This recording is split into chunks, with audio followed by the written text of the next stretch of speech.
Hi, my name is Roman Bronfenbrener. I'm a dermatologist in private practice. I'm also involved in academics at the University of Pennsylvania. I started my practice in 2021 in kind of a difficult climate. COVID was still supposedly ending because we had vaccines, but really it was just beginning. And I was very interested in this survey of other independent practitioners, mainly that Clarity did. And it's nice to see that I'm not the only one, kind of feeling like we're pedaling uphill some days.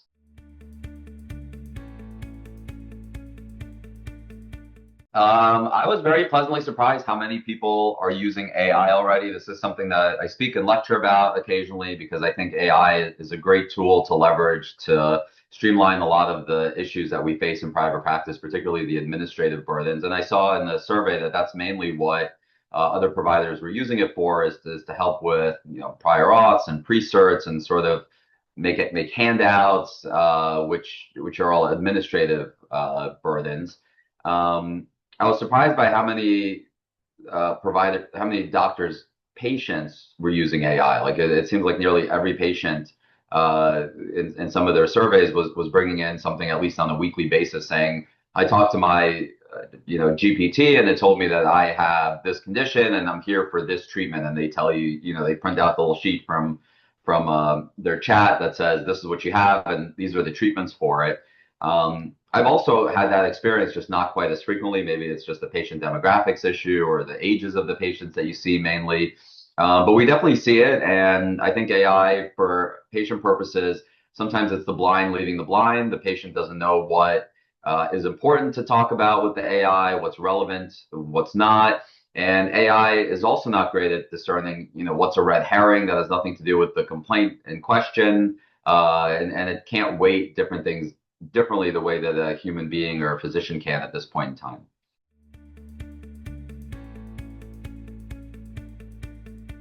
Biggest wisdom is just use it. It's like, so it's there. It's a chat box. You can talk to it about whatever you want. And I would find, most independent providers or independent physicians have some suite with AI already built in. So if you use Microsoft, it might be Copilot.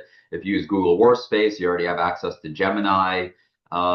Sign the business associate agreement with whatever your AI provider is, and then you can safely transmit patient information back and forth. So you don't have to worry about the AI being trained on the patient information that you submit. That would be a huge HIPAA violation. But if you have the business associate agreement, you could have a decent conversation back and forth. You can have AI summarize a difficult patient for you by uploading their charts and saying like, "Hey, I have like 150 pages of records. Can you give me a summary of what happened to this patient? What's the order of events? What's going on with this wound?" And AI will give you, in a matter of seconds, what you're looking for, when in the past you'd have to scroll through a bunch of PDFs and try to find the information and hit Control F to see if you can find something that you're looking for. And now you can just have a direct back and forth kind of conversation with something that's well versed on the information that you gave it. So I use it a lot for that kind of thing, like just during the clinical process, maybe, uploading a couple of notes and saying like, hey, give me some more differentials, what other treatment options might be available. And it's good to jog your brain. It's a little bit like working with a resident who, might have read something more recently than you have, and it might make some suggestions that you'd otherwise not think about. I use AI a lot for things like photography. If I take a picture and I want to make it look more professional of something in the clinic or something like that, I think AI is great. It's great for social media, making posts, animating those posts. And then you just quickly post it. You don't have to hire an SEO person just to put it on your Facebook. You could just have AI kind of do it for you quickly. And then recently I'm starting to get into some of the utility of AI for maybe like receptionist type work, where it can answer the phone 24 hours a day. It can triage a phone call. It can kind of take an appointment note. It can put in a message to refill a prescription. But then by offloading staff from having to answer every single phone call, you might not need as much coverage, as much front desk people as you would have before to handle the overflow. Maybe AI can handle in the beginning 20 or 30% of the phone calls without ever involving a human being. And then as time goes on, maybe you can take on more and more work as you streamline it for your clinic. And tokens, which is what AI runs on, are cheap and going to become cheaper as they become more abundant and more like data centers are built. Whereas staff only goes up every year. They expect more benefits. They want higher salaries.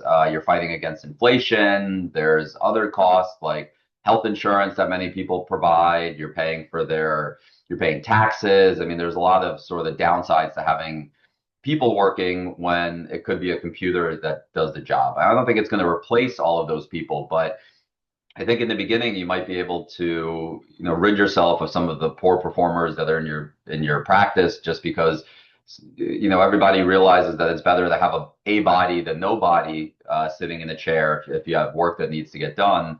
But maybe you can just have your top performers stick around, and then you could have AI handle a lot of the stuff that you might have been giving people that were kind of less efficient, so to speak.